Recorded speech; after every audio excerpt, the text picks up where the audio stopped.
Je ne suis pas bien technicien de l'image, mais je tenais à vous, avant de présenter ma contribution cet après-midi, de vous installer quelques images sur, d'une part, Marie-Jeanne Bassot, et d'autre part, sur les lieux où elle a travaillé, puisque je vais m'y référer dans mon intervention. Alors ici, c'est très amateur, hein, bon. Donc vous la voyez, jeune fille. Donc elle est probablement encore chez ses parents. D'ailleurs, vous savez qu'elle a été retenue longtemps chez ses parents. Alors,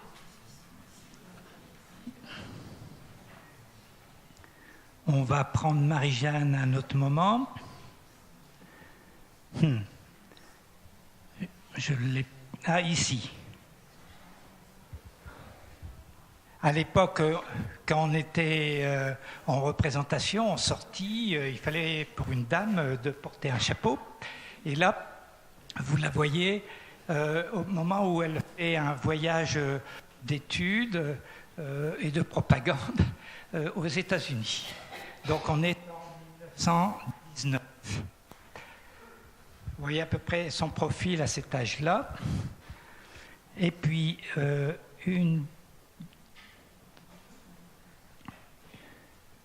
une photo un peu plus âgée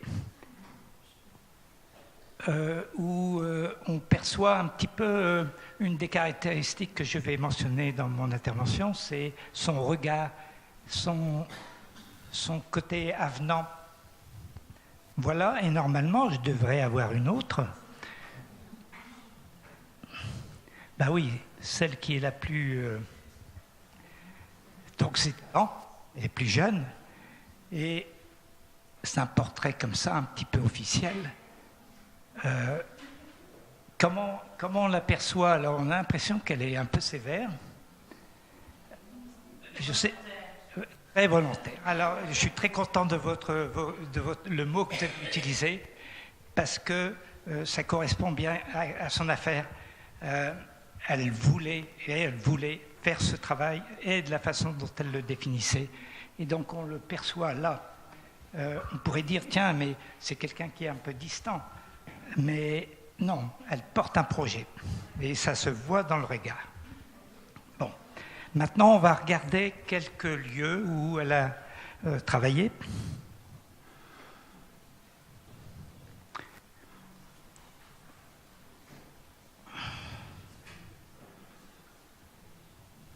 Alors,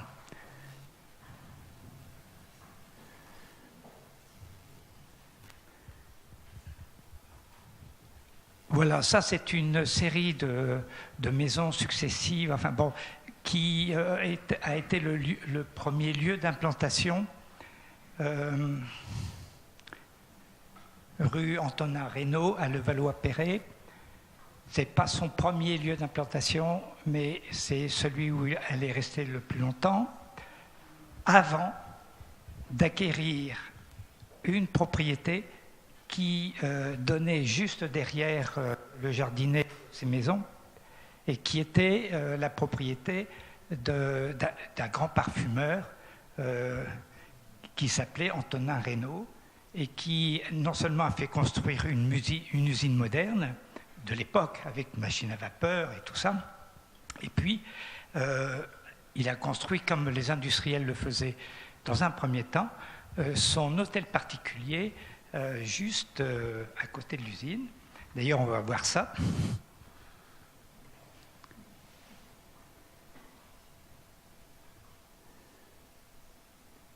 Est-ce que celle-là va bien fonctionner?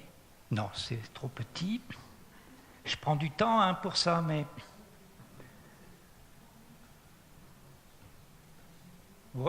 Voilà, on arrive à imaginer un petit peu le décor. Au premier plan, sur le bas, vous avez son hôtel particulier. Derrière, vous voyez, il y a l'usine. Et puis, les autres usines de Levallois-Perret.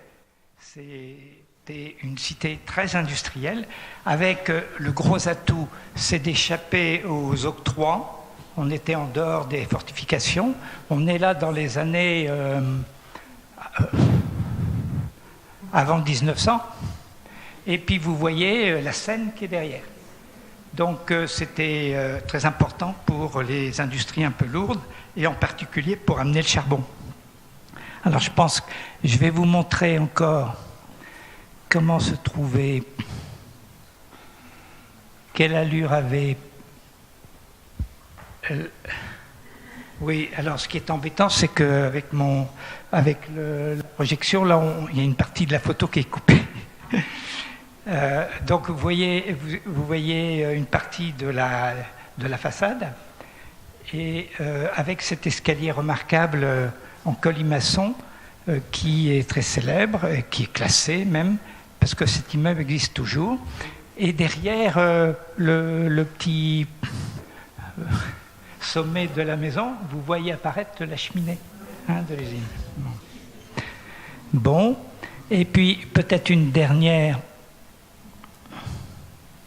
mais toujours, j'arrive pas à déplacer le... Non. Je vais vous montrer normalement l'état actuel de l'immeuble. Ah non, c'est l'immeuble en travaux. Parce que l'association qu'elle a fondée, qui s'est appelée la Résidence Sociale, existe toujours. À Levallois-Perret. Elle ne fait plus tout à fait la même chose qu'à l'époque, mais cet immeuble a pu être rénové parce que l'association a dû ou profiter des offres de la municipalité, vendre l'hectare de parc. Il y avait 1 hectare de parc, et pour elle, c'était très très important d'acquérir cette propriété. Ce n'était pas pour avoir un château. D'ailleurs, elle n'a jamais personnellement habité le château, elle est toujours restée dans la maison, la première que je vous ai présentée, de façon à pouvoir amener de l'air frais, enfin, dans cette cité industrielle très très dense, et qui empestait avec les machines à vapeur, enfin bon. Et donc, elle a trouvé le moyen d'acquérir ces jardins qui étaient associés à cette propriété de M. Antonin Reynaud. Bon, alors moi je m'excuse de ne pas avoir mieux maîtrisé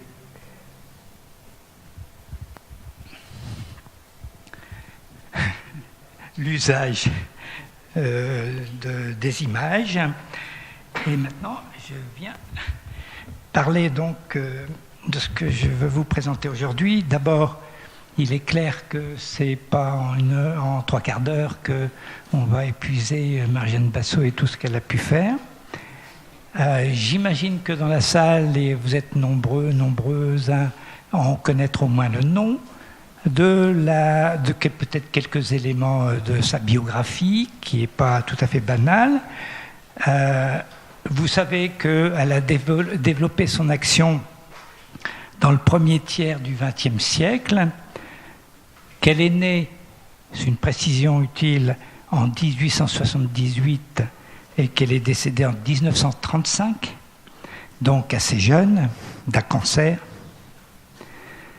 Sans doute, dans la salle, il y a des gens qui la connaissent encore mieux, sur certains points peut-être mieux que moi, et en l'occurrence, ma voisine, qui, il y a déjà une dizaine d'années, ou un peu plus, a fait un excellent travail sur un des événements marquants que je vais évoquer de Marie-Jeanne Bassot, le procès qui a défrayé la chronique. Et Brigitte ne s'est pas contentée de raconter, mais aussi d'analyser pourquoi le comportement de Marie-Jeanne Bassot a fait scandale à l'époque. J'en dis pas plus pour l'instant, mais peut-être qu'aussi il y en a d'autres qui ont pu s'intéresser à Marie-Jeanne Bassot. Alors, moi je vais aujourd'hui essayer de vous parler en historien, tout en vous avouant que je suis un militant des centres sociaux depuis très longtemps, que je suis président de cette association appelée Mémoire vive Centres sociaux, et que ça peut entacher un petit peu mon regard. Mais quand je dis que j'essaye de faire un travail historien, c'est que j'essaye d'appliquer une méthode qu'on peut appeler historienne, et du coup, peut-être que vous allez percevoir que je suis un petit peu zélé dans mon exposé à vouloir vous citer précisément des noms, à reprendre des propos tenus par les gens, de façon à vous mettre en présence de la matérialité des choses et pas simplement de mes conclusions. Alors, comme on ne peut pas épuiser la Marie-Jeanne en quelques minutes, eh bien, j'ai pris le parti de faire un lien entre les caractéristiques de sa personnalité telle qu'elle a été produite et transmise par ses successeurs ou ses disciples. Donc c'est un peu la construction de la figure Marie-Jeanne Bassot et mettre en rapport cette figure construite avec le type d'action sociale qu'elle a cherché à développer. Et là, je serai un petit peu plus dans un rôle d'objectivation de ce qu'elle a pu faire. Alors, pour ce qui est donc de ma première partie qui s'intéresse à la figure emblématique de Marie-Jeanne Bassot, j'ai étudié tout ce que j'ai pu trouver comme témoignage, comme nécrologie, comme hagiographie, dans laquelle prend place Marie-Jeanne Bassot. Et comme je ne peux pas tout mentionner, j'ai essayé de regrouper ça, et il me semble qu'il y a 3 traits de la figure de Marie-Jeanne Bassot qui se détachent. 3 traits, c'est une héroïne. C'est une entrepreneurieuse, ou ruyeur. Et puis, 3e élément sur lequel tout le monde insiste, c'est son rayonnement.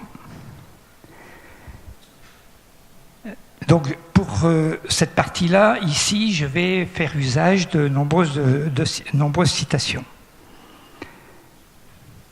C'est au fond autant de contributions à la construction de la figure quasi vénérable de Marie-Jeanne Bassot.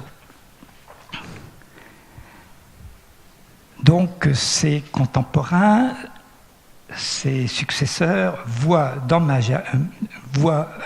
l'héroïsme dans la vie de Marie-Jeanne Bassot, notamment en 2 circonstances: lorsqu'elle brave l'autorité de son père et lorsqu'elle fait son retour à Levallois-Perret.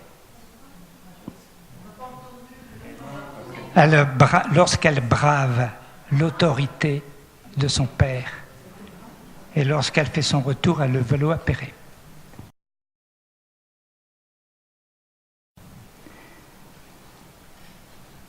Alors le comportement mentionné comme le plus courageux et aussi le plus douloureux pour elle, c'est la mise en cause qu'elle a faite de l'autorité paternelle. Un père qui n'était pas quelconque, c'était tout de même un général, brillant, polytechnicien, attaché à l'état-major, quelqu'un qui avait donc une reconnaissance publique. Et en fait, elle brave cette autorité 2 fois. Enfin, c'est ce qui est mentionné dans les hagiographies la concernant. Notamment, la première fois, lorsque, comme elle l'écrit elle-même, elle fuit la maison, mais elle a déjà 28 ans, pour devenir résidente dans l'une des maisons sociales qui avait été créée par Madame Lefebvre de la Motte, avec le concours d'Apolline de Gourlet, on a prononcé son nom tout à l'heure. Ça, c'est la première circonstance. Et la deuxième circonstance, c'est lorsqu'elle intente un procès à ses parents. Pourquoi? Parce que ses parents qui étaient contre son projet, le fait d'aller être une permanente dans les maisons sociales, ils jugeaient ça complètement dégradant. Et donc, ils l'ont fait enlever et enfermer dans un hôpital psychiatrique. L'autorité paternelle pouvait faire ça assez facilement à l'époque. Bon, son internement n'a pas duré longtemps parce que le psychiatre suisse qui l'a examinée a dû trouver qu'elle avait tout à fait ses esprits. Mais en retour de Paris, Marie-Jeanne, comme elle était très déterminée dans son choix, et vous avez vu déjà la première fois en 1906, eh bien, cet enlèvement a eu lieu en 1908 et le retour et le procès a eu lieu en 1909. Donc, pourquoi se lancer dans un tel procès à l'égard tout de même, enfin elle qui était très aimante, que ses parents la trouvaient très, très adorable, cette fille. Il en allait donc pour elle du droit à pouvoir exercer l'activité qui lui convenait, qu'elle voulait, qu'elle pensait utile. Et elle avait trouvé donc cette fonction dite de résidente dans une maison sociale.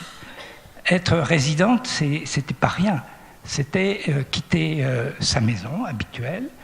C'était que ce soit de ses parents ou de la sienne propre, et d'aller vivre en permanence dans le quartier ouvrier et de partager la vie quotidienne du quartier où il est implanté. Donc, c'est une disponibilité intégrale, c'est une forme de vocation, mais surtout d'engagement personnel très, très élaboré. Donc, voilà. La brochure nécrologique qui a été éditée peu de temps, en 1936, après sa mort, par ses amis et condisciples, évoque ces tensions familiales. Alors, ce qui est tout de même très frappant, avec le style de l'époque, vous verrez, mais dans un style particulièrement euphémisé. Il y a eu ce procès, il y a eu des campagnes de presse, ça a fait disparaître l'association Maisons Sociales et les 6 maisons sociales qui avaient été créées, dont celle où Marie-Jeanne Bassot avait initié sur le Valois-Perret en 1908. Donc il y avait eu de la catastrophe. Regardez comment, quelques années plus tard, après la mort de Marie-Jeanne Bassot, les gens de son entourage racontent les choses. Madame Lefer de la Motte sut donner à Marie-Jeanne Bassot la réponse qu'attendait son âme. L'appel à l'action était né, vocation sociale, qui portait cette fille de général dans un quartier de Paris, au service des humbles, des petits, sans la protection d'un voile de religieuse, sans autre limite à ce don de soi que sa générosité elle-même. C'est pour avoir, on va voir dans le ton, ce qui m'autorise à parler d'héroïsme invoqué, c'est pour avoir voulu cela que Marie-Jeanne Bassot allait connaître l'incompréhension, la souffrance. Le service social le service social s'est tant développé chez nous depuis un quart de siècle, les esprits ont tant évolué que nous avons peine aujourd'hui à concevoir l'étonnement, la réprobation que devait soulever un tel rêve. Comment une famille traditionnaliste, par ses origines, où l'affection tout naturellement se faisait autoritaire, aurait-elle pu le comprendre ? Drame des générations successives, rendu plus poignant parce que si les idées diffèrent, les cœurs demeurent unis et saignent. On s'aime, on ne s'entend plus. Les voies ne sont plus parallèles. Dure loi qui veut que tous ceux qui ont frayé un chemin se soient blessés aux épines. L'air de dire, elle a bien eu du courage, mais les phrases là sont très, très, très euphémisées pour désigner l'attitude de la famille.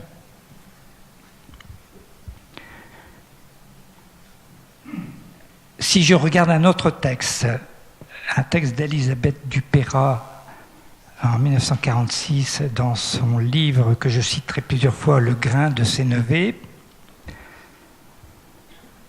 qui date donc de 1946, souligne la détermination de Marie-Jeanne. Elle est bientôt libérée de la maison d'internement et regagne Paris, décidée cette fois à en finir avec toutes ces menaces suspendues sur sa tête. Majeure, il est temps, hein. Là, elle était plutôt presque dans la trentaine. Majeure, elle savait ce qu'elle voulait et le voulait bien. Nature ardente, bien trempée, faite pour cette action à laquelle toute sa vie devait être entièrement consacrée, Mademoiselle Bassot, après le délit public d'enlèvement et de séquestration, se porta partie civile. Donc là aussi, on retrouve dans le ton le caractère un peu exceptionnel de Marie-Jeanne Bassot. Et si on regarde un peu plus tard auprès de Roger-Henri Guérand, dont on a mentionné le livre paru en 1978, tout historien qu'il est, qualifie ces actes d'indépendance de féministes et de révolutionnaires. Je le cite, mais Mademoiselle Bassot ne ressemblait pas à une jeune fille selon les normes du XIXe siècle, ce véritable trésor d'ignorance avec des rêves bleus et de charmantes peurs. Elle appartient à l'élite des féministes catholiques pour lesquelles la famille n'est plus une fin en soi, ni la volonté des parents un absolu. Sa décision de porter l'affaire de son enlèvement, qui aurait pu être si bien réglée en famille, sur la place publique, a une valeur révolutionnaire. Donc, vous voyez, on est devant la présentation d'une personne comme particulièrement courageuse, héroïque, capable d'affronter les normes de son époque. Deuxième élément de la figure de Marie-Jeanne Bassot,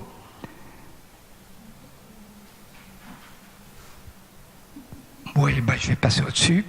C'est le deuxième acte d'héroïsme que j'avais évoqué, c'est son retour à Levallois-Perret.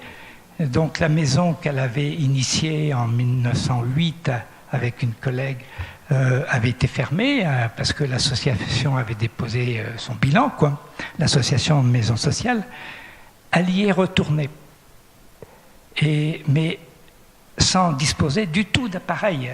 Avant, il y avait une association organisée, qui avait ses financements, qui avait ses réunions, qui avait ses appuis. Et là, elle revient toute seule. Et au début, sans aucun financement, même personnel, elle avait été déshéritée par ses parents. Donc, on souligne en quoi il y a de l'héroïsme à vouloir accomplir, et réaliser la formule centre social sans moyens. Rien que parce qu'on a ce projet et voilà. Donc je m'arrête sur ce point. C'est un élément de la caractérisation de sa figure. La deuxième trait valorisé, c'est l'entrepreneuriat de Marie-Jeanne Bassot. Je vais peut-être aller très vite là-dessus, mais sachez qu'elle n'a pas cessé de créer des structures. il y a eu la résidence sociale en tant que telle qui s'est déplacée progressivement à l'intérieur de Levallois-Perret. Elle a commencé dans 2 pièces dans une maison ouvrière, puis après dans une maison un petit peu plus grande, puis après elle est arrivée dans cette rue Antonin Reynaud qui était adossée à la propriété du parfumeur, et elle a acquis en 1920 toute cette propriété qui lui a permis de développer de manière considérable son activité. Mais vous voyez, il y a de quoi s'occuper avec ça. Hein. Elle arrive à récupérer ses propriétés en 1920. Eh bien, non content, elle a créé des filiales. C'est-à-dire que du coup, elle a créé une autre résidence sociale dans la commune de Saint-Denis, et puis à Saint-Ouen, et puis, etc. Donc, il y a... à chaque fois, il fallait évidemment mettre en place les structures, il fallait trouver les financements, il fallait trouver les locaux, il fallait trouver les gens qui voulaient travailler là-dedans. C'est vraiment impressionnant en termes de capacité de création. Et à l'intérieur de ces maisons aussi, la multiplicité des activités qui s'y faisaient. On verra ça tout à l'heure. Voilà ce qui est bien souligné dans le... En fait, si vous voulez, en disant ça, c'est pas pour égrener des réalisations, c'est surtout le fait qu'elle voulait passer à l'action et pas simplement discourir sur le malheur des gens. 3e trait, le plus valorisé, c'est le rayonnement de Marie-Jeanne Bassot. S'il y a une grandeur, pour parler comme un certain Luc Boltanski, de la figure de Marie-Jeanne Bassot, que tous ses contemporains et biographes mettent en premier, c'est son intense rayonnement auprès de chacun et de tous. Jusque, pour certains, à utiliser la métaphore d'un corps lumineux. Mademoiselle Goguet, qui va être la secrétaire générale qui va succéder à Marie-Jeanne Bassot à la tête de la résidence sociale, s'exprime de la manière suivante.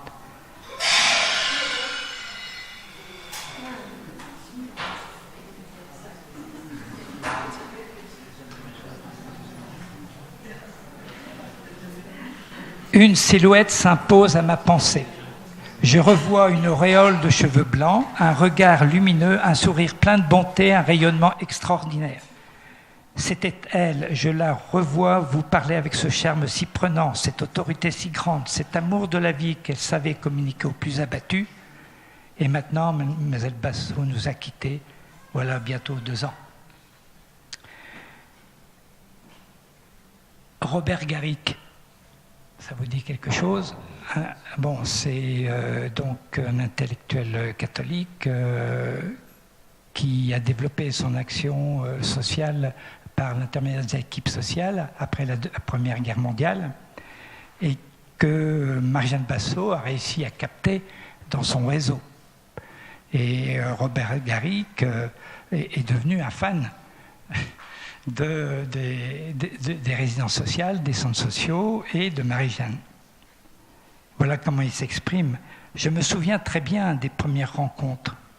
Ce qui m'a frappé le plus, c'était d'abord l'épanouissement de vie et de bonté qui émanait de son visage. Vous vous souvenez comme elle était épanouie, comme ses yeux étaient bons, comme ses yeux étaient bons à votre place à certains jours, comme on sentait qu'ils pouvaient être bons pour beaucoup d'autres, et qu'ils voulaient prendre sur eux toute votre misère présente, tous vos ennuis. Elle était dans une pièce, et certainement, elle éclairait la pièce. Sa joie avait un immense rayonnement, et il y avait en elle, comme une joie physique, un grand débordement d'action. Vous voyez, est-ce que c'est de l'emphase, c'est de l'admiration, voilà, ça fait partie de l'image qui a été produite concernant Marie-Jeanne Bassot. Donc, le Robert Garrick, ce n'est pas un membre du quotidien des résidences sociales, c'est quelqu'un d'extérieur qui apporte son concours. Donc, il rejoint l'image que les contemporains et condisciples de Marie-Jeanne pouvaient avoir. Si je prends encore quelqu'un qui est un peu plus loin, vous savez sans doute pas que pendant 2 ans, Marie-Jeanne Bassot a été présidente du Soroptimiste Club à Paris. Alors, c'est quoi le Soroptimiste Club? C'est quelque chose d'assez original qui a été créé en 1924, qui pourrait ressembler à un Lions Club, mais strictement féminin. Et l'idée, c'était de rassembler, l'idée, c'était de valoriser les femmes qui travaillaient, qui avaient des responsabilités professionnelles. Et donc, ils choisissaient délibérément la personne la plus représentative de chacune des activités professionnelles qui pouvaient exister et prises par les femmes à l'époque. Donc, ça pouvait être un docteur, ça pouvait être une travailleuse sociale, une avocate, etc. Mais à chaque fois, c'était quelqu'un qui était reconnu dans son propre milieu. Donc Marie-Jeanne est rentrée dans ce circuit très tôt. Je n'ai pas les sources pour affirmer qu'elle était cofondatrice, mais déjà en 1925, donc création en 1924, elle devient vice-présidente. Et en 1926, elle devient présidente de ce club. Et pendant 2 ans, elle sera donc à la tête de cette institution qui existe toujours. Voilà comment, au moment où elle quitte sa fonction de présidente, la vice-présidente la présente. Lorsque nous étions découragés, contrariés, déçus, il suffisait de voir son sourire et de se sentir pénétré de la rayonnante bonté de son regard pour reprendre son optimisme et son calme. Chacun de nous apporte au club sa richesse personnelle, mais ce que Mlle Bassot nous a donné, c'est l'amour du prochain qui rayonne d'elle. Et puis, toujours cette personne, après son décès, a les phrases suivantes. Toutes les anciennes du club qui l'ont approché ont connu le charme de sa bonté, la chaleur de son rayonnement, l'enseignement merveilleux de son exemple. Elle fut la flamme qui éclaire, la main qui soutient, le regard imprégné de la tendresse qui console.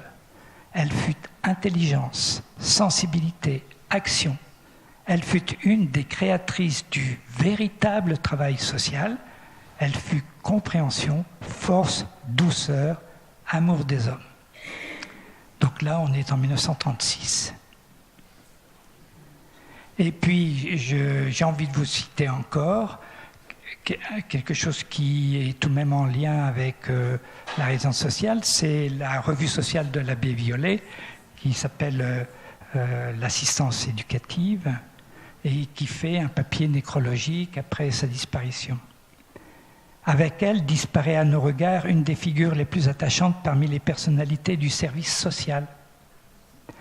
Rayonnante d'intelligence, de bonté, d'activité joyeuse, créatrice d'enthousiasme et animatrice de dévouement.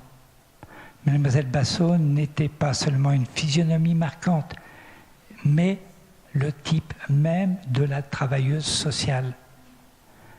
Toute consacrée au service du prochain, sous toutes les formes que le don de soi peut revêtir. Elle réalisait cette vocation sous le mode le plus total par la vie de la résidence de centre social, par la vie de résidente de centre social. Donc, vous voyez, là, on met en avant des qualités perso, mais on les présente aussi comme étant l'idéal type de l'assistante sociale ou du travailleur social. Et si on contextualise, parce que le dictionnaire biographique nous y encourage, on peut s'aviser que ces phrases-là, qui donc datent de 1936, eh bien, se placent dans un contexte où se développe un service social administré par de grandes structures, les caisses de compensation, des assurances diverses. Et qui a déjà, on peut retrouver, mais je ne vais pas le développer, évidemment dans les écrits et les prises de parole d'opposition de Marie-Jeanne Bassot, une opposition qui se crée entre un travailleur social qui est en lien direct avec les personnes et qui construit sa relation d'aide au travers du contact direct, et puis un service social qui dépend d'organismes qui ont pour buts principaux de rendre accessibles des droits qui sont établis de manière universelle et pas simplement au travers d'une relation directe entre intervenants et puis demandeurs d'aide. Bon. Alors, je me suis, vous voyez, des éléments, donc, elle est sur un piédestal, là, hein, telle qu'elle est présentée. Du coup, je me suis posé la question, mais peut-être qu'à chaud, comme ça, au moment de sa disparition, c'est bien normal, on fait des belles phrases, mais au fond, quelle a été la capacité de cette image à durer dans le temps? Et donc, je me suis demandé comment la référence à Marie-Jeanne Bassot se perpétuait et par qui. Alors, les deux grandes structures qu'elle a créées, d'un côté, c'est la résidence sociale de Levallois-Perret avec ses filiales, et d'autre part, je ne l'ai pas mentionné, la création de la Fédération des centres sociaux de France en 1922. Et j'ai commencé à analyser qui, après elle, a pris sa suite, parce qu'elle était secrétaire générale de la résidence sociale, elle était secrétaire générale de la Fédération. Qui a pris la suite? Eh bien, vous allez voir. Les filiations à la résidence sociale, il y a deux séries de successions sur deux postes essentiels. C'est sur le poste de secrétaire général, mais aussi de président de la société. Pour ce qui est des secrétaires généraux, vous allez voir, ça va nous conduire, je ne vais peut-être pas faire la démonstration sur tout le monde, mais très, très loin dans le temps. Qui prend la succession de Marie-Jeanne Bassot? C'est Madeleine Goguet, qui lui succède en 1937, après une direction éphémère prise par Marie Diemer. Là, il y a eu un peu de conflit. En tout cas, c'était le vœu de Marie-Jeanne Bassot. Elle a tout juste 29 ans. Elle a été formée à l'école d'action sociale de la résidence sociale. Marie-Jeanne Bassot l'avait choisie comme résidente en duo avec Thérèse Piebourg, plus expérimentée, pour ouvrir en 1928 une nouvelle résidence à Saint-Denis, donc une des filiales que je vous ai mentionnées tout à l'heure. Elle dirigera et développera la résidence sociale jusqu'à sa mort en 1960.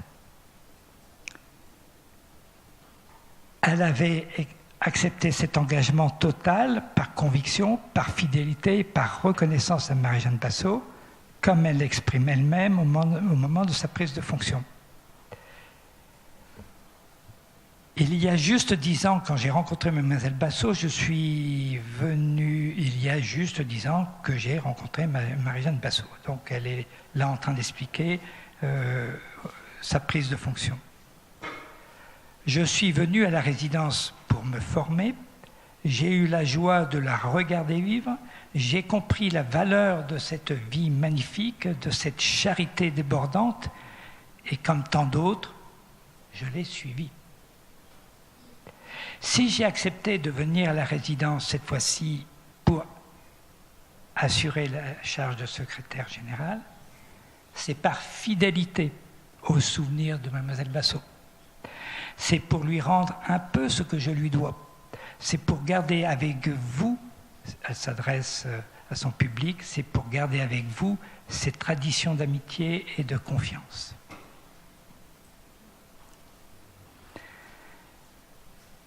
Donc voilà quelqu'un qui est complètement admiratif de Marie-Jeanne Bassot, qui entend poursuivre son œuvre et qui fait ça jusqu'en 1960.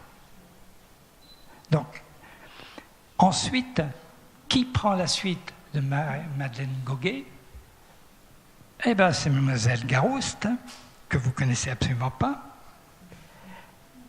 Mais sachez qu'elle a été formée à l'école d'action sociale de Levallois à partir de 1932, qu'elle a connu Marie-Jeanne Bassot, qui l'a intégrée dans son équipe de résidente en lui confiant la difficile responsabilité d'encadrer les activités des jeunes à Levallois.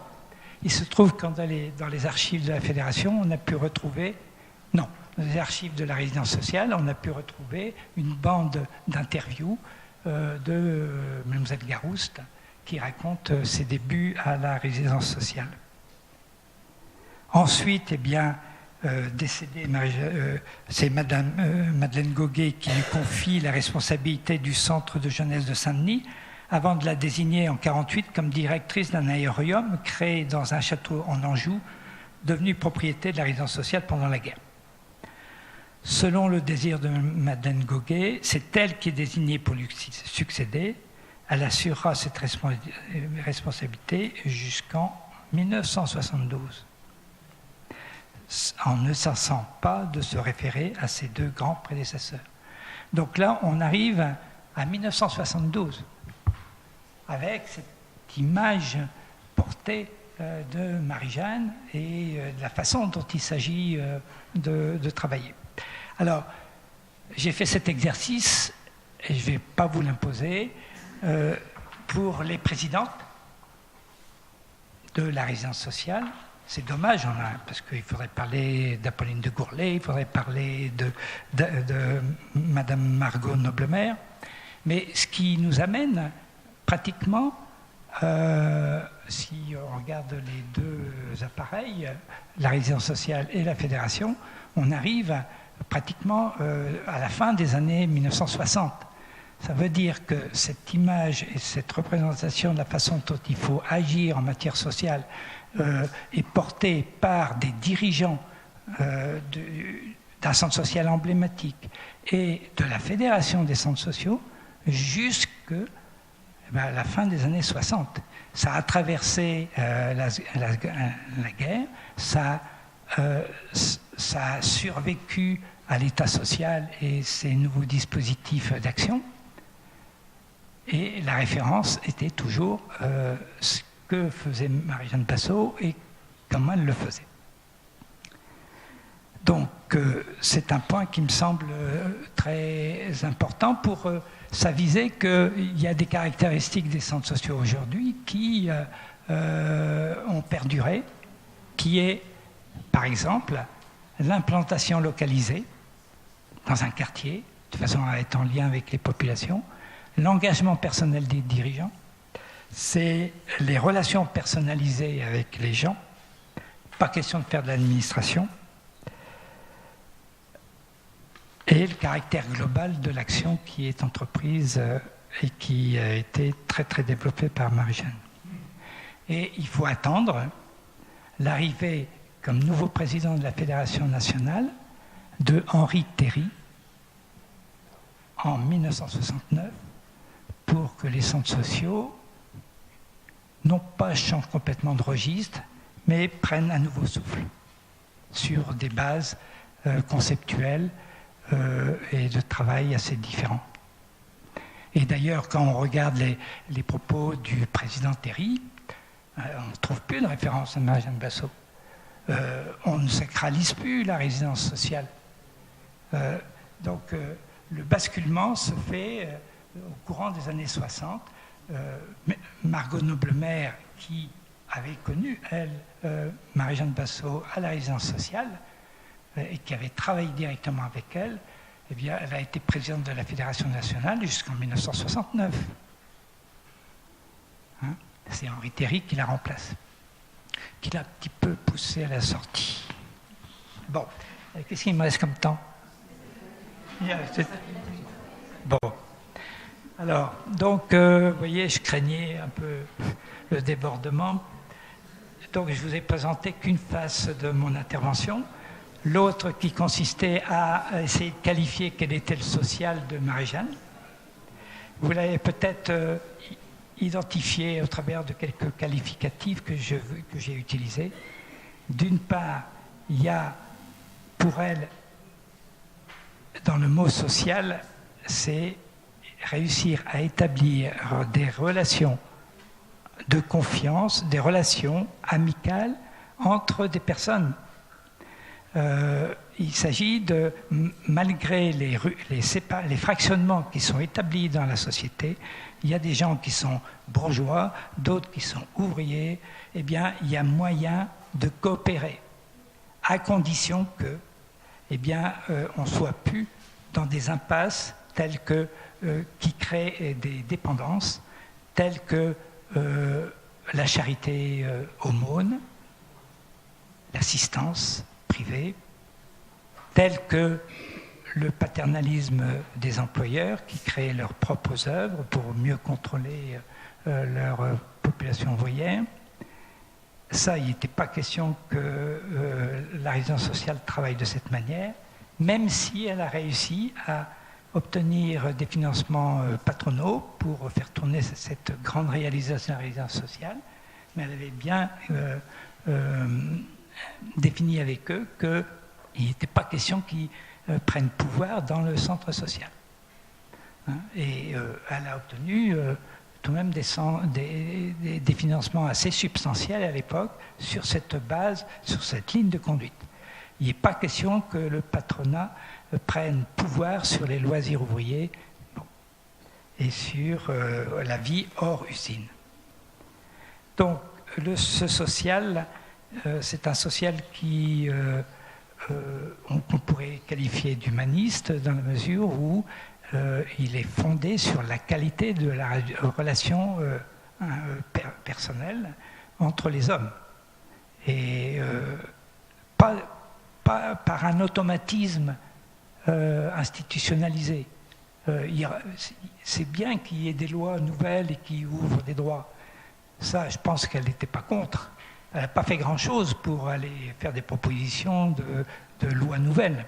Par contre, elle était persuadée qu'il ne suffisait pas de créer des lois de solidarité nationale qui établissaient des droits. Il fallait encore que ça soit mis en œuvre et qu'il est indispensable qu'il y ait un intermédiaire, enfin, qu'il y ait une relation nouvelle qui s'établisse et qui égalise la relation et qui permet ensuite, puisque on a créé un contact vrai et pas artificiel dû au fait qu'on est là à demander un secours, eh bien, dans la mesure où on a établi une vraie relation, à ce moment-là, on peut produire ensemble une transformation. On peut coopérer à essayer de modifier un peu la situation dans laquelle les uns et les autres se trouvent. Je pense que... oui, je vais m'arrêter. Je pense que il faut essayer de comprendre son immense travail au travers de ce prisme qui donc définit un social qui est moins administré et qui est plus direct et qui peut selon elle, transformer les rapports sociaux établis. Et elle a dit assez souvent que, à son avis, s'il y avait 50 centres sociaux sur Paris, Paris serait transformé.